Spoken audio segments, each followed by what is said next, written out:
right, welcome back in for another episode of the Ball Boys podcast. Here, episode number 34. Dylan Mehl is always joined by Nolan Foster, getting you ready for another week of NFL action. And when we were doing Tuesday's episode, I'm not going to lie, I was already looking ahead to Friday's episode. Week 9 is loaded. Week 10, kind of dead. But that's next week's problem because week 9 is absolutely loaded from top to bottom from 9:30 a.m. to like 11 o'clock at night. What's that? Like how many hours we're at? 15 hours? I don't know. Red Zone going to be gas. Yeah. In for a fire weekend. And to make sure we stay awake all that weekend, boom, coffee. Oh, God. Don't matter what time of day it is. Don't matter. Coffee of gods, bro. Don't matter. And so fire. It smells so good too. Smell the whole room. But, that's just how we keep it moving over here. And that's how you should keep moving. We're going to try a little new format. We're actually just going to talk about the games in terms of the games and save our best bets for the end. Me and Nolan, though, a little preview. We are both plus money now, plus units. So if you tailed Nolan, you tailed me, you'd be up at this point. And Nolan, for the first time since like week 2 or 3, you have the opportunity to take the lead in our series. I have 16 wins. You have 14. So meaning that if I went 0-3 and you went 3-0, you could take the lead. Now, who knows if we'll have the same picks, different picks, etc. But that's to be determined. TBD. Let's talk about Thursday night football and the recap there. Game just ended for us. Pittsburgh Steelers. They keep on winning, man. Kenny Pickett, his 7th game-winning drive in the fourth quarter of overtime in his career. Kind of a wild stat, considering it feels like the guy only has about 7 wins in his career. But Pittsburgh wins 20-16. They move to 5-3. Tennessee falls to 3-5. Obviously, first and foremost, prayers with Treylon Burks.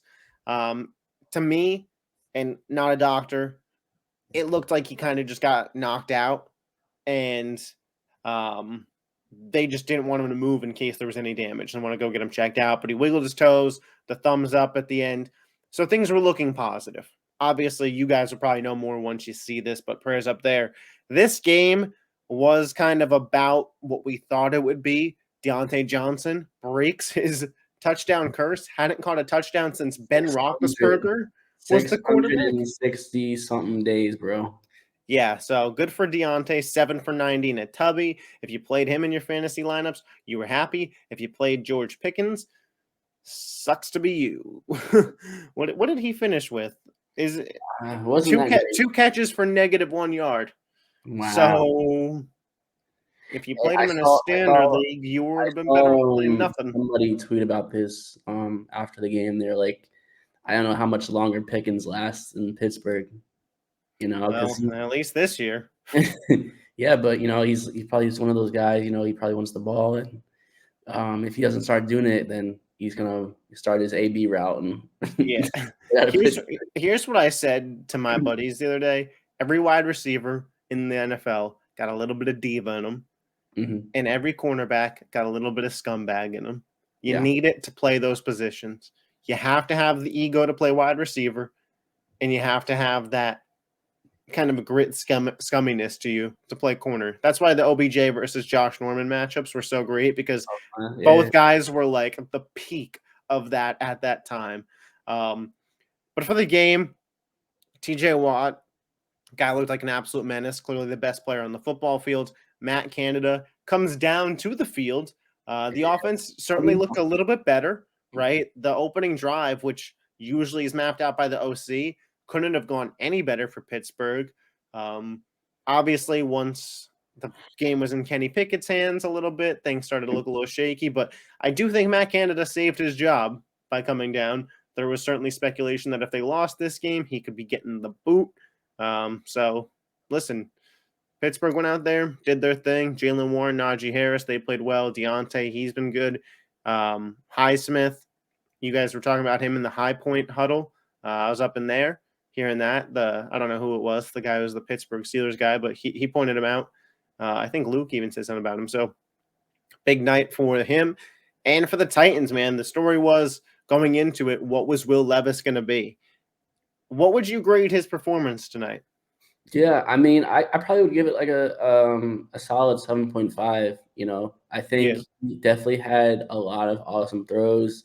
Um, you know, he's a rookie quarterback mid-season. Yeah. Um, he has a DeAndre Hopkins, which is a huge help. Not all rookie quarterbacks have that much of the luxury. But a lot of his throws, he's a lot of zip on that ball, and like we mentioned that on the last podcast, and you could tell right away if a quarterback can reach that next level in the NFL, and I think he definitely can.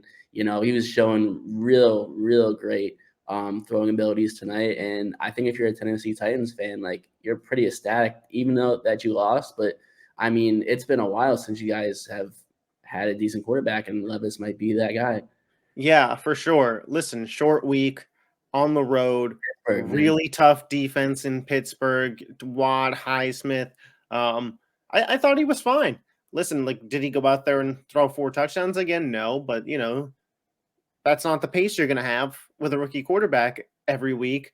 If you did, we'd be talking about him the same way we start talking about top tier quarterbacks. But I think Levis, his pocket presence, I thought it was there. I thought his mobility in the pocket was nice. Like you said, zip on the throws.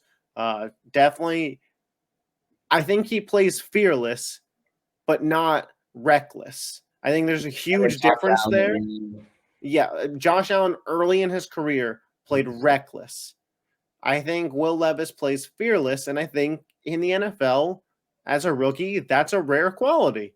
I think a lot of guys come in and play like Desmond Ritter and Jordan Love, and whether that's coaching, recognizing a lack of talent, or them not having faith in their ability, you can't say that for Levis. He's willing to go out there and throw it deep if he thinks he's got a guy. And like the play that Treylon Burks got hurt on, one hell of a throw by Levis. I mean, it was there. It was there as much as it could have been. I think the Titans got a guy that they could definitely focus on building around next season. Will they be a playoff team this year? Probably not. AFC's uber loaded. You fall to 3-5. It's a real uphill battle for you. Yeah. At this point, you can only lose 2 games the rest of the way. Yeah, it's crazy too because you could see how much the offense has changed since he's been the quarterback. And Oh yeah, when Tannehill was quarterback, they were running vanilla offenses. Henry had 8 guys stacked in the box. Hopkins was frustrated, and 2 weeks in, they could tell how much of a difference it makes, and it's crazy, especially if you're a fantasy guy with Henry or Hopkins. Yeah, it looked like the Titans were more excited to play football despite it being a loss. So I'm excited for the direction of the Titans. And Pittsburgh, man, 5-3. They're going to be battling, and don't be shocked if they get in a playoff game. Yeah, Now those teams, man, you don't know how they win, but they win. Now Pittsburgh just very much so feels like a team that they're going to get in as the 7, and then Miami's going to host them, and we're going to be like, all right, yeah, put that game on at noon. That's the one that's if we got to skip one, we could skip that one. But speaking of Sunday, speaking of Miami, got a loaded slate to get into here. As I mentioned earlier in the show, if you're kind of skipping ahead to the timestamps, we're going to run down all the games and just kind of talk about the NFL storylines of it. We'll say the lines, but we're going to save our best bets for the end of the show now and just kind of see how that works. Work in progress. The 9:30 game in Germany, Dolphins at Chiefs, I guess.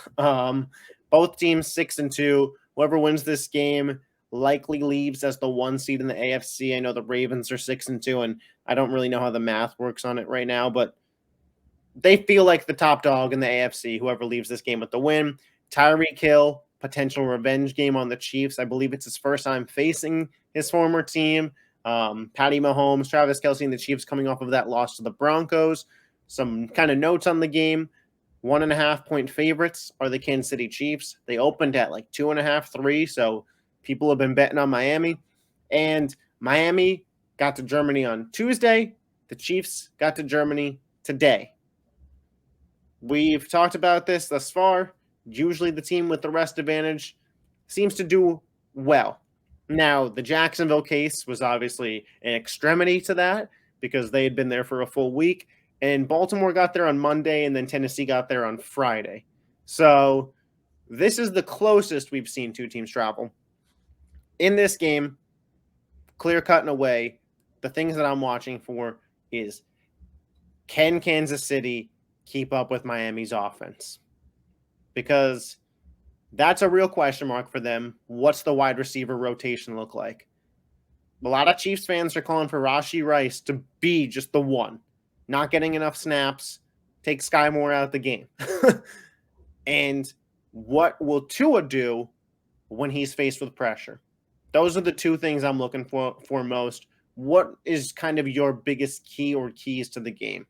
Yeah, no, you kind of nailed it. I mean, that KC offense has to put up a lot of points because I don't know how much they're going to be able to stop the Miami offense. For me, we mentioned this on Tuesday where, a Chiefs defense, it's heavy blitz, and I think with Miami, they have so much speed where I really don't think they can blitz as much as they want. So you really have to see if they're able to adjust mid-game, during the game, if they have a different game plan. But for me, it's gonna be tough, man. I'm not gonna. I want to wait until later in the show, but I really think this could be a really nice big win, possibly for Tua and McDaniel, and for the rest of the NFL to be like, we're one of the top dogs. Yeah, and I want to talk about each team and what a loss means for them, because a loss is really kind of devastating for both teams. If Miami loses, it's okay, you're 6-3, but your 6 wins are against lesser competition. And now each of the 3 times you faced a good team in Buffalo, Philadelphia, and Kansas City, you've come up short. Heading towards a potential playoff run, where could the confidence level of the team be? And for Kansas City, if you lose and it's because you couldn't put up points, we're past the trade deadline. What you got is what you got. Unless you go bring AB out of retirement, you're not upgrading at wide receiver at this point in the season. What would the adjustment even be? Does Andy Reid got to get in the lab? Patrick Mahomes got to get a second Superman cape? Those are 2 real big things leaving this game that I will be interested to see. From the sound of it, we're going to be talking about it later, so I'll leave kind of my thoughts until then as well. Next up, 1 o'clock games. Another huge one. Seahawks at Ravens. Baltimore, we've both been very high on them. You had them going all the way to the Super Bowl. I almost had them going. Then I went Cincinnati. Regretted that for a while. Feel better about Cincinnati now. But right now, I think next week on Tuesday, what I want us to do is go through a midseason playoff bracket and kind of see where it would land, because we'll be right after the midway point of the season. But right now, Baltimore might be my favorite, man.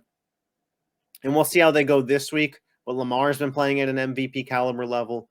The rushing game, despite losing J.K. Dobbins, has been top tier. Having the weapons of Andrews, Bateman, OBJ, Zay Flowers has really shown dividends. The defense is all over the place. It just feels like everything that we've seen potential-wise for the Ravens has started clicking. They're favored by 6 points at home. And you know me, man. I've thought that Seattle was fraudulent going into the year. They've stacked up some wins, and they aggressively added to that defensive line at the deadline. They signed Frank Clark, and they traded for Leonard Williams. So if Seattle on the West Coast traveling to the East Coast, which, a lot of people kind of just scoff at it, Seattle is the farthest away you could be from any East Coast area. A lot of travel miles there. If they can travel to Baltimore and beat Baltimore in Baltimore, they're a real team, a real player in the NFC, in my opinion. And they have to be taken more seriously. So they have a real shot for a statement win. And for Baltimore, Miami and Kansas City are going to beat up on each other. One of those teams is going to lose. So you got an opportunity this weekend to get ahead of one of them at least. So a huge game here with implications for both teams in their playoff standings. What are you looking for in this game to kind of dictate it? Yeah, I mean, for me, I think the biggest thing I want to see is, can Geno Smith take that next step and really, really win a game, because I think if you're a Seahawks fan, they really have a nice, solid team. Like we mentioned before, I mean, coming into the season, we know the offense would be fire. Those trio receivers, plus you have Kenneth Walker, Charbonnet, and the offense is really good. And the defense is surprisingly getting a lot better as the season progresses. But when I look at the Seahawks, Geno Smith is still that question mark. And this is a tough game, man. And if he could go into Baltimore and get a W out of Baltimore, like you mentioned, from traveling from Seattle, like that would be huge for their playoff chances. For me, though, I just think Baltimore, man, it's tough, man. That just being in Baltimore, Lamar Jackson, the crowd's gonna be rowdy, and Lamar's playing like the best football I've seen in a while from him, and it's crazy because he's been putting up MVP numbers for a couple of seasons now. He's won an MVP, but this year especially, I mean, he's staying in the pocket, looking for his open receivers, and it's nice to see a change in just how good he can possibly be if he has the right coaching and weapons. Yeah, for sure. We talked about in the offseason, and we're not right on everything, but we were right about Baltimore. And I think that's a real pat on the backs for ourselves there as to what we've done. And I know, so modest for anybody that's just viewing the pod for the first time to see these two guys come up here and be like, hey, man, we told you about Baltimore. Huge hot take. The Ravens good. No, but we're just, standing on our bets there. A game that's not as interesting. The Cardinals 1-7 take on the Cleveland Browns, who are 4-3. Deshaun Watson, will he, won't he play? I think he's going to. I'm not sure. I don't know. I don't think we view the game much differently. I think Cleveland's going to win regardless. Cleveland's favored by 8, so I think Vegas thinks Deshaun's going to play. How nice of Deshaun to come back for the Cardinals game. Glad he made it back for that one. Action, Yeah. Who is it? Clayton Tune? Is that who's starting for the Cardinals? Yeah, I don't even know his last name. Yeah. The Browns are favored by 8 points. Feels very like an under. I mean, if I've seen one. It's not in my best bet, so I guess we could kind of talk about it a little bit. Yeah. If it's PJ Walker, like, I don't think the Cardinals win.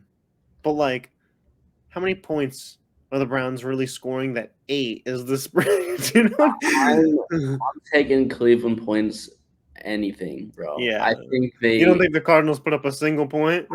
No, but I think if Cleveland minus like 8, if the Cardinals have a touchdown drive and PJ Walker's the starter for the Browns, like I don't think they cover 8. I think they're covering. They would have to score 16 at that this point. This Cleveland game was like the 4th pick on my best bets. All right, so I think it's gonna be an ugly game. Make sure you have Seahawks Ravens on. That's where we're at. Or red zone. Yeah, just not a game. A game that I actually am really interested in. A battle of 2, 3, and 4 teams. The Tampa Bay Buccaneers travel to Houston, take on the Texans. Texans coming off a bye. Texans are favored by 3. For either of these teams, it kind of feels like the end of their season if they lose. It's not, right? The Buccaneers at 3-5, sure, they can win that division. And the Texans at 3-5, could they go on a run to make the wild card? Sure. But overall, whoever leaves this game 500 kind of feels like, all right, we're headed in the right direction. Let's go tackle the second half of the season. You got Baker Mayfield, former number 1 overall pick, versus CJ Stroud, this year's number 2 overall pick. The edge in weapons goes to Tampa Bay. In defensive personnel, it probably goes to Tampa Bay. But there's just something about this Houston team this year, man. CJ Stroud's been excellent. Looks like the best quarterback in the class thus far. I'm really excited for this game.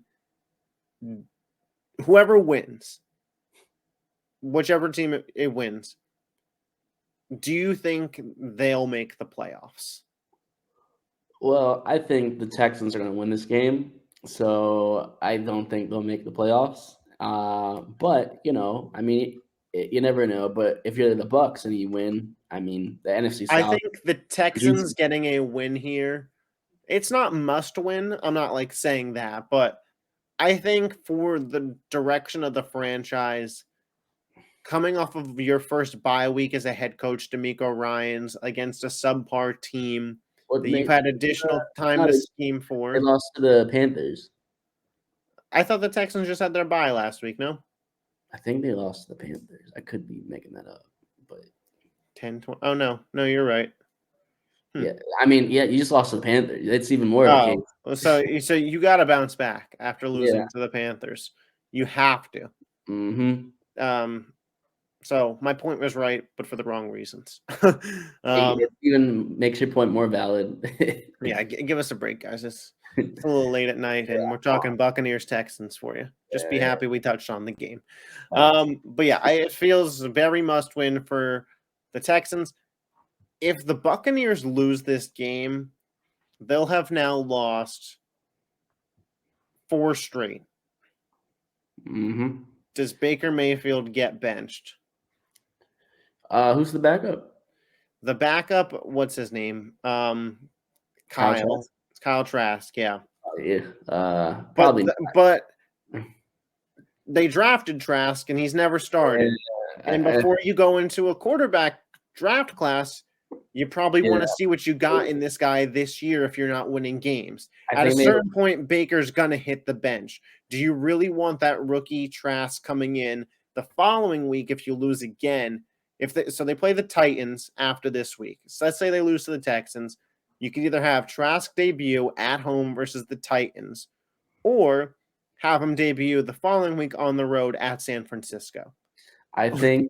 Or do you let Baker go to that stretch and then Colts, Panthers, Falcons? That's when you let Trask get it, you think? I think they lose the next 3 games, the Bucs, and then they're like, yep, Baker is not our guy. So you let Baker get just fucking destroyed by the Niners on his way out. Yeah, because the NFC South is still, it's still winnable, so I don't know if they would pull the trigger that fast for Trask, but, you never know. It's NFL, jobs are on the line, so – but I think they keep him in for the next 3 or so weeks and see what happens. Yeah, another 1:00 game we got here. Bears travel to New Orleans, take on the Saints. 2-6 Bears, 4-4 Saints. Saints coming off of a near 40 burger. Bears coming off of a Sunday Night Football loss to the Chargers. Tyson Bagent. Yeah, the Saints are 8.5-point favorites at home. I look for the Saints to win this game and kind of show that they're the team in the NFC South. That is what I'm looking for if I'm a Saints fan. The NFC South, like you said, it's up for grabs. And honestly, you're the only team that paid the quarterback this offseason. You're the team that invested to win now. If you don't win this game, Dennis Allen might be on the hot seat, man. Like, you already paid Carr. He's there for the long term. You have the weapons, Olave, Thomas, Kamara. You have great defensive personnel. I mean, if you can't beat the Bears and you don't win the division this year, there's got to be a change made at head coach. And I don't think the Saints would do it middle of the season. But this feels like if you're going to be a real threat in the playoffs, you got to win this game, and you got to win it handily. You're against a backup quarterback, an offense that's looked dreadful all year, a defense that Justin Herbert just showed you can move the ball on. Austin Eckler had a hell of a game.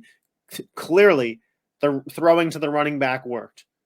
Alvin Kamara averages like 1 billion targets a game. All right, so the Saints should definitely win this game. Do you have any thoughts on the Bears season going forward? Or is it just let's wait and see if Fields comes back? Yeah, if you're a Bears fan, I feel bad, but they were buyers at the deadline. They just traded for Montez Sweat. Yeah, and they traded a 2nd-round pick.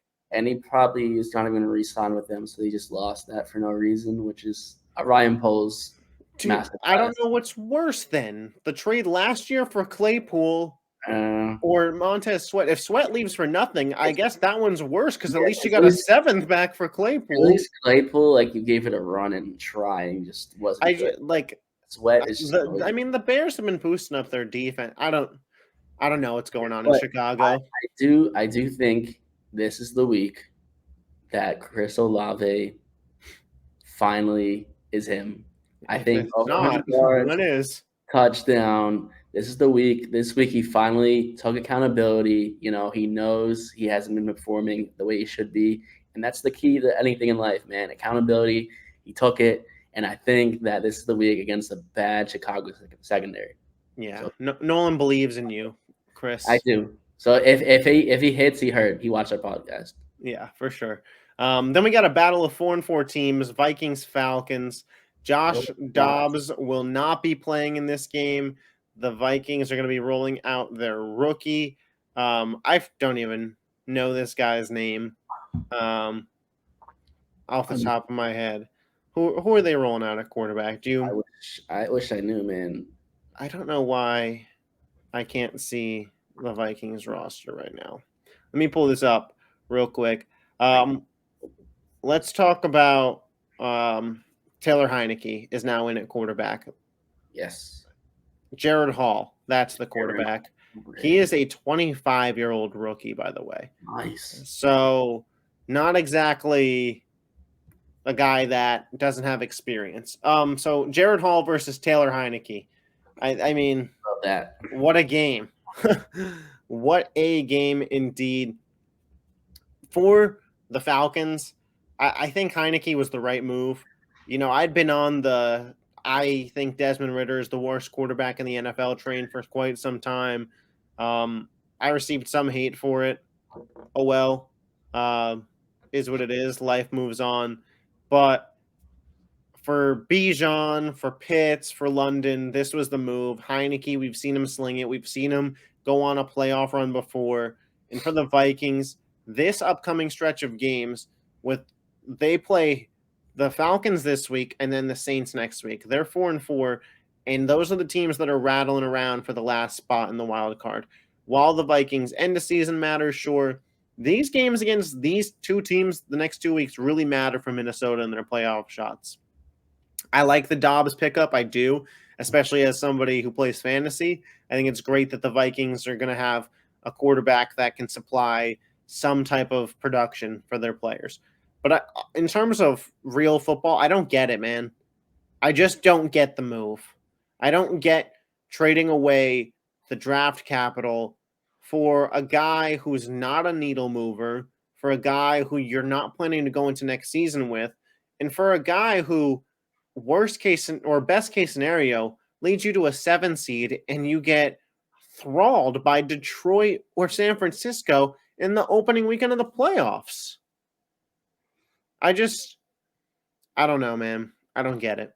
So it reminds me of, say you have a girlfriend and she cheats on you constantly, and you come back and you're like, oh, that's no problem, and you just get her like gifts and you try to like do everything to repair the relationship, and it just doesn't pan out. This is the exact same thing. Like, the Vikings are not going anywhere, and they think that they're going to trade for Josh Dobbs and Jefferson comes back and they can make a run. Like, no, like, if I was a Vikings personnel, like, it just doesn't make any sense. Like you said, like, next year, like, Dobbs. It's not like you traded for a young guy in Dobbs. Exactly. It didn't make any sense for me, like, at all. Call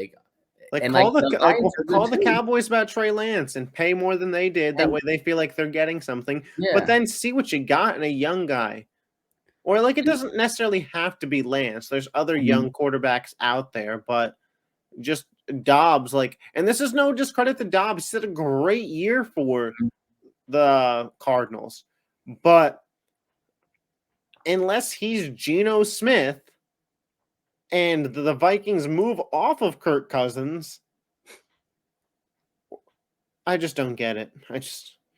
I don't know. Both of these teams, they hurt my head the way that they operate. Atlanta's favored by 4, by the way. Another really, really solid quarterback matchup. The Rams-Packers. Looks like Stafford's going to be out with the bye week next week for the Rams. Brett Rippon, Jordan Love. Ripping that ball. Dude, I mean, the Rams are 3-5. It's not must win because they're in the NFC and they're about to go on a bye and you can come out of the bye. But if Jordan Love can't win a home game against Brett Rippon, like, there were reports that came out that the Packers are still not sure yet on Jordan Love. And I said, are you fucking kidding me? Sean Clifford time, bro. Dude, I said, I'm sure on Jordan Love. I'm sure. Sure, he's not the guy. Yeah. Like, I know I said we got some great football this weekend, and we do if you're watching the right games at the right time slots. But if you're not watching Seahawks Ravens, this 1:00 slate is stinky, man. Because wait until we talk about the next game in the 1:00 slate too. But listen, I'm gonna wrap it up real quick with my thoughts on this. If the Packers don't win this game, like let's just like you said, let's move it to Sean Clifford. It can't be any worse, right? Yeah, if they don't win at home against the Rams with whatever Ripken, and they're only favored by 3. Yeah. They're only favored by 3. Yeah, the Atlanta Falcons with Taylor Heineke at home are favored by 4. Vegas believes in Heineke more than Jordan Love. Let that one sink in. And just executive personnel, like they just overthink way too much, you know? Like everybody and their mom knows that Jordan Love is not the guy, and they're still gonna trot him out there, still have faith in him, you know? And I get it to a point, but you got to see what you have in Sean Clifford, you know? I mean, Jordan Love isn't doing anything. The receivers, they're just abysmal. Their running backs aren't doing anything. That offense is you're a top 5 NFL franchise like in history.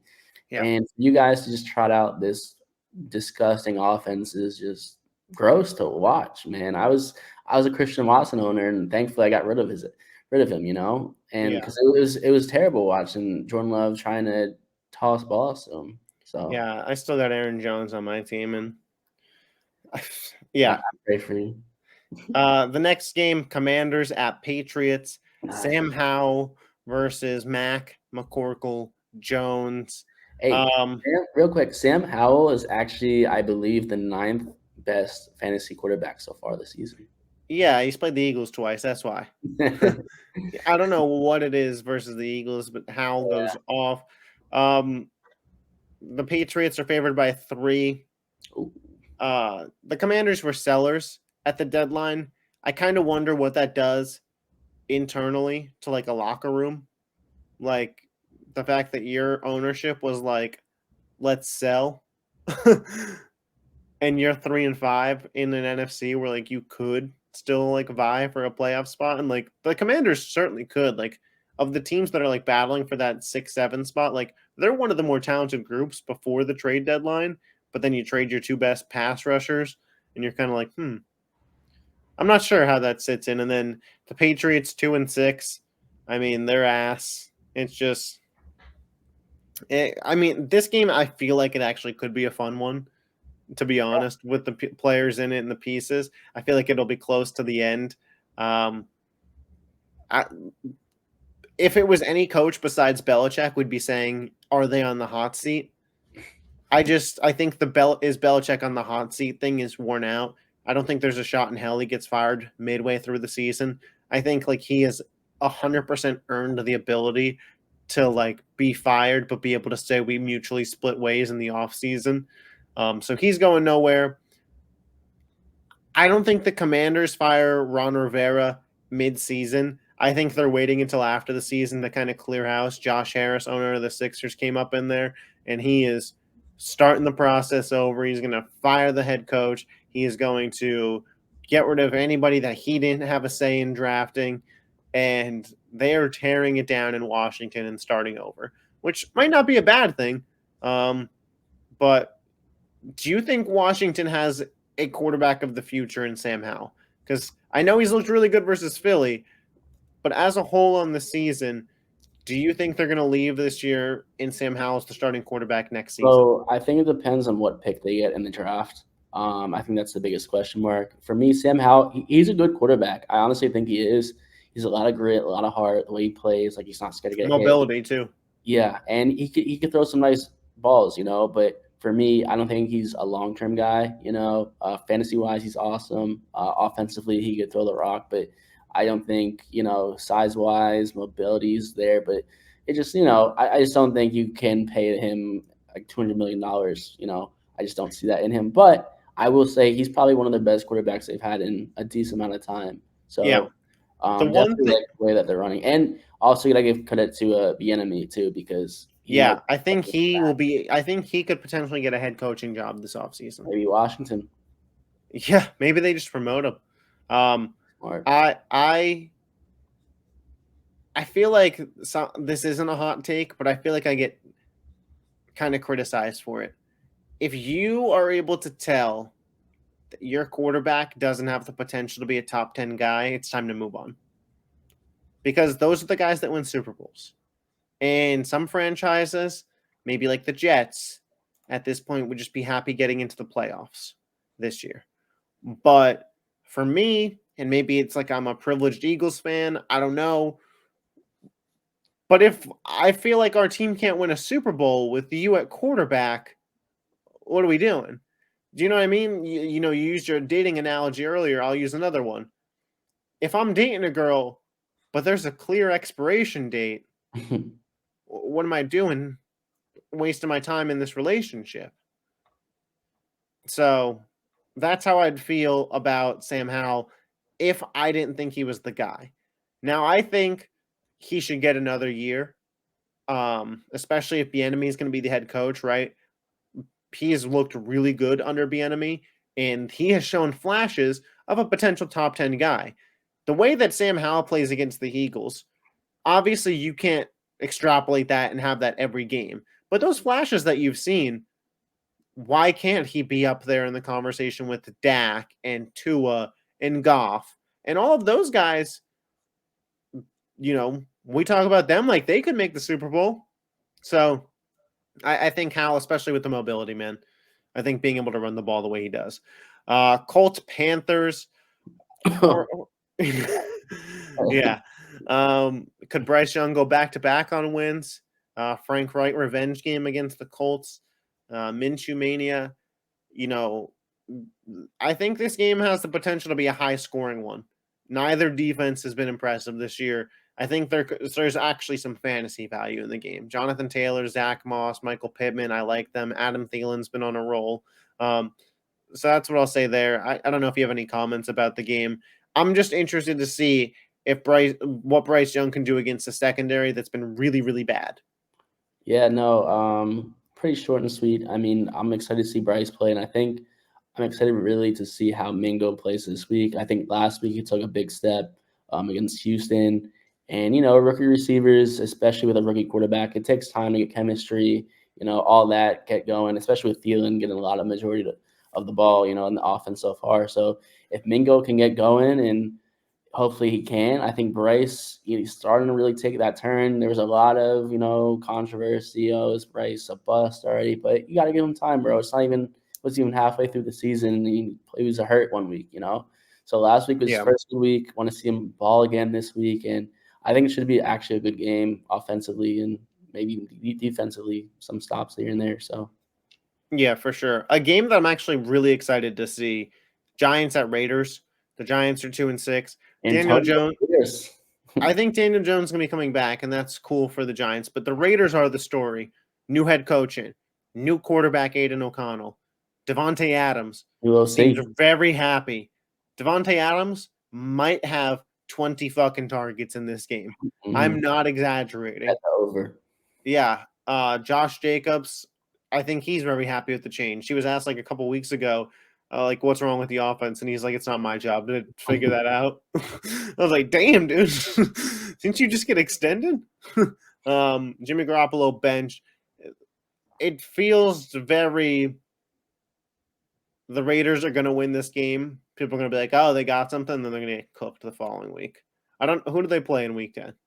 Who do they play? They play. I don't know. They play the Jets next week. Mm. That'd be interesting. If both of those teams come off of wins, and we'll talk about the Jets in a little bit. But all right, it's time. 2 big boy games. Cowboys, Birds. Cowboys coming at 5-2. Eagles 7-1. The Cowboys can't leave in first place in the NFC East, but they could certainly leave having closed the gap. Whereas Philly, you get a win. You're 8-1. Dallas is 5-3. You've already got a head-to-head win over them. It puts Philly in a really good spot to win the NFC East into the bye at 8-1. A battle of Dak versus Jalen.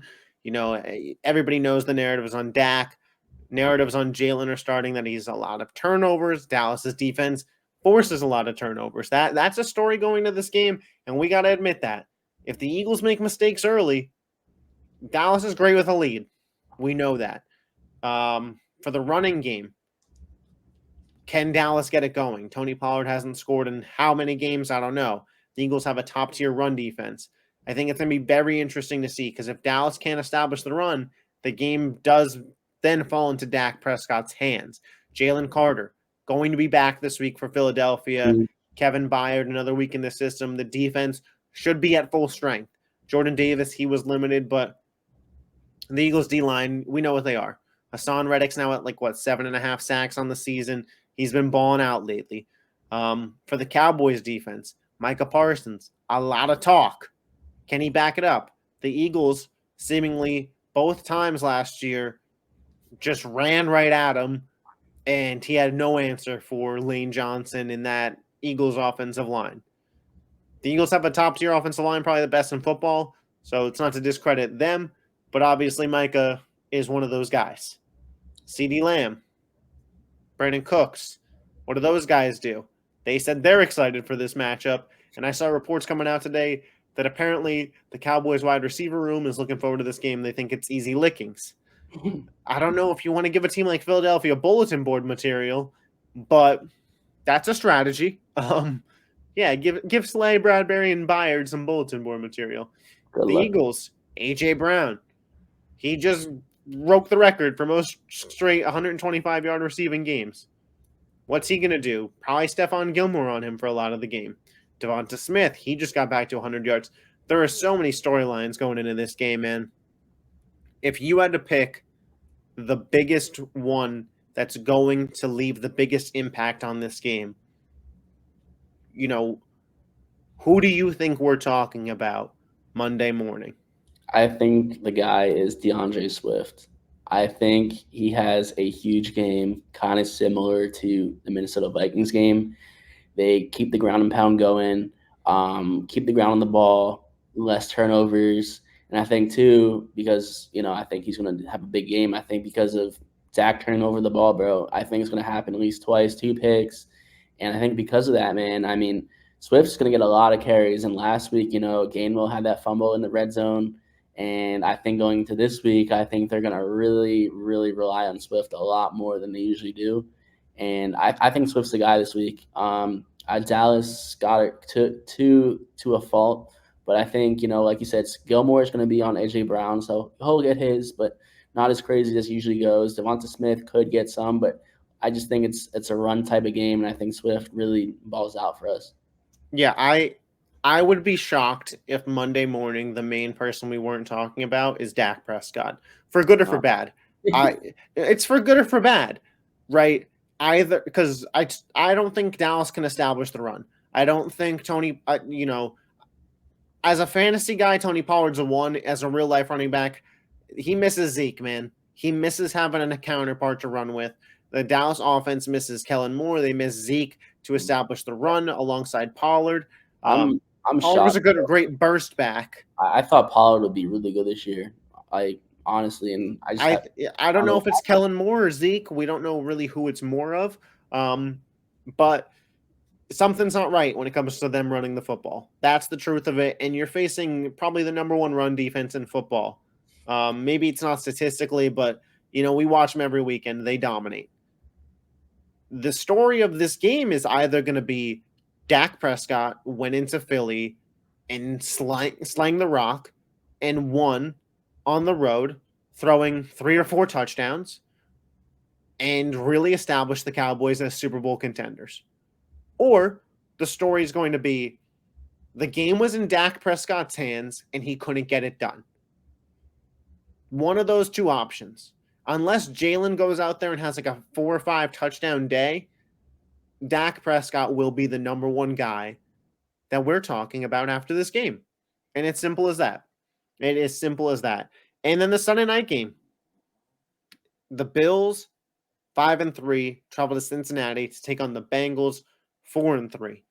The Bengals, they looked good last week. We talked about them at length on Tuesday's episode.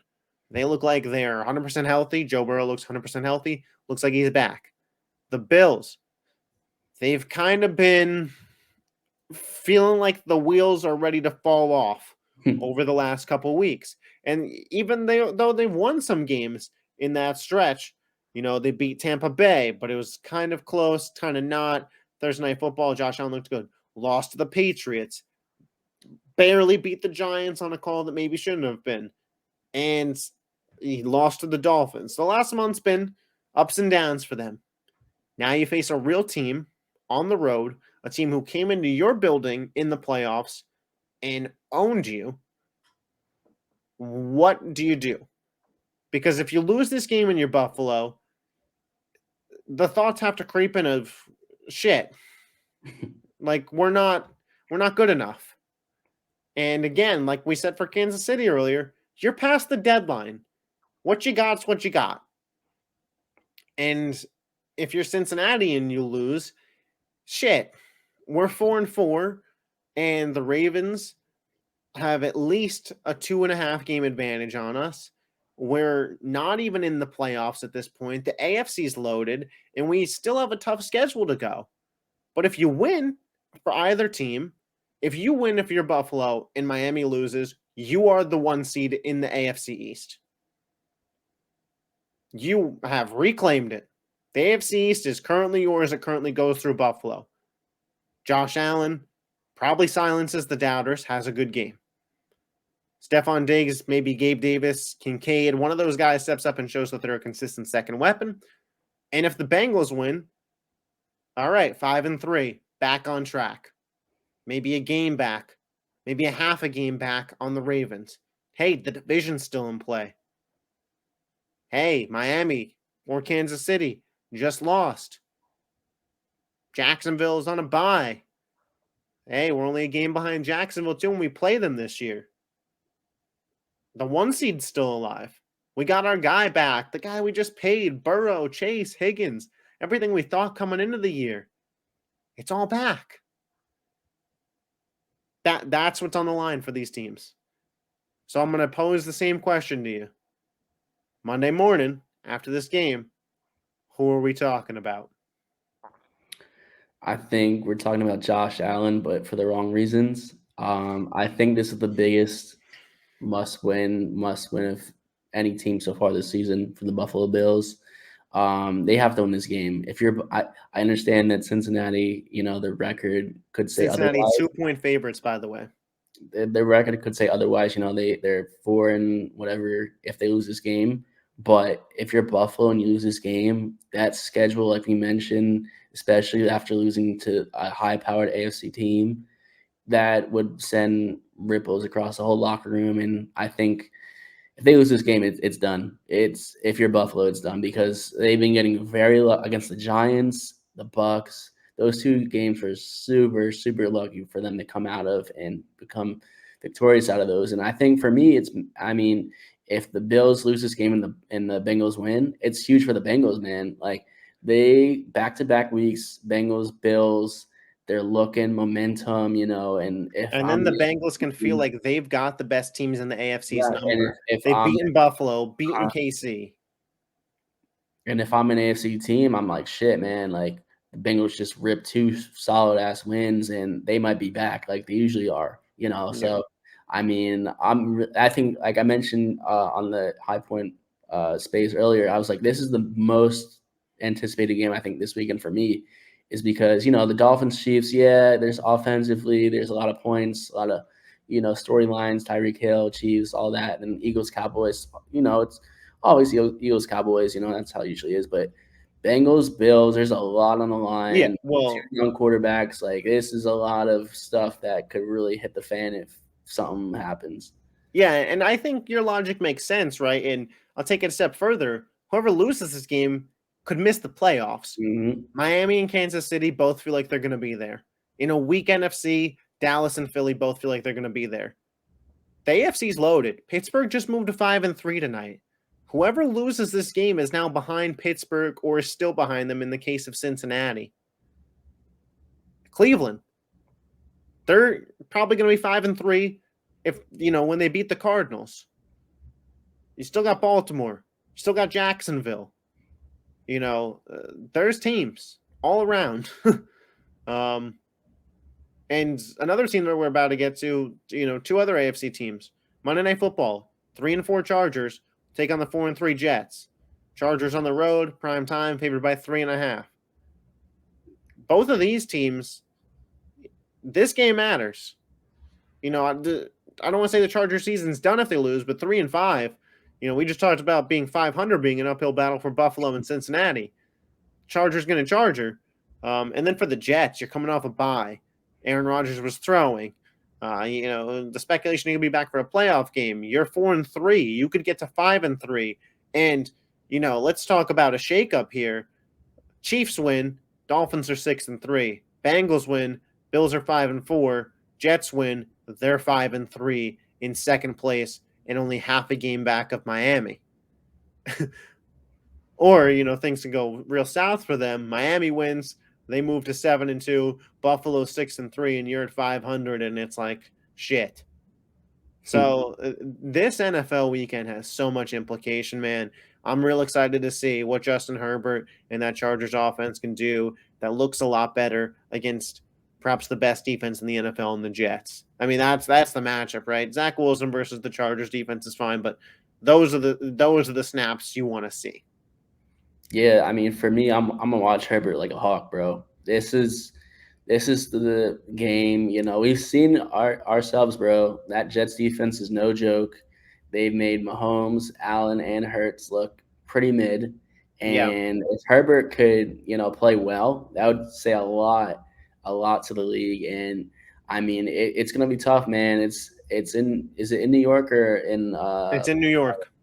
In New York, I thought so. Yeah, so that's tough, man. Monday night, they're gonna prime game in New York. Prime time, rowdy fans. They're gonna want a W. The Giants suck, so the whole New York fan base is going crazy for the Jets.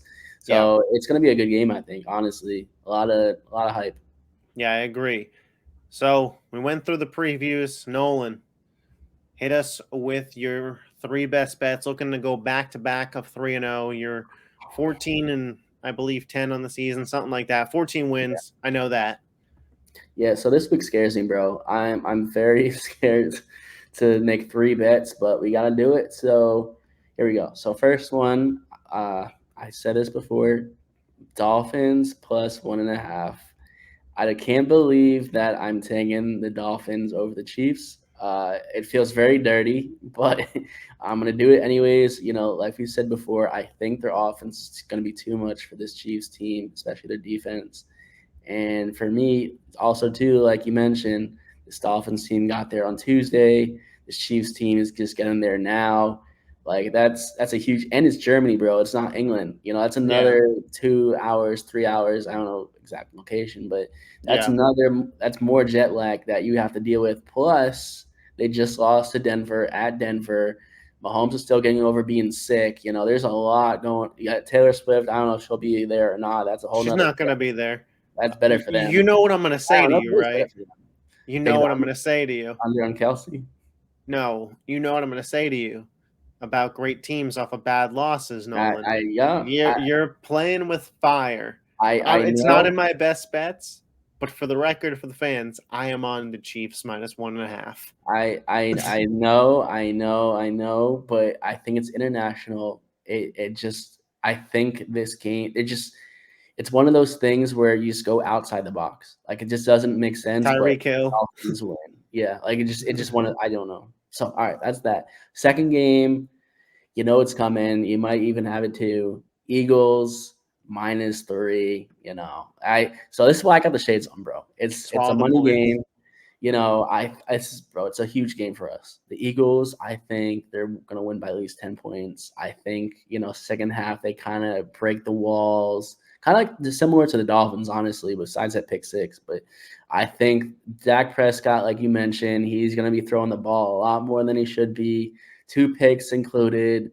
DeAndre Swift goes off over 100 yards, I think. It's easily possible. I think they win. I would give. I don't know. I'll be chill about it. I'll say 34-21. But it could be more, it could be less. But I think 3 is super low.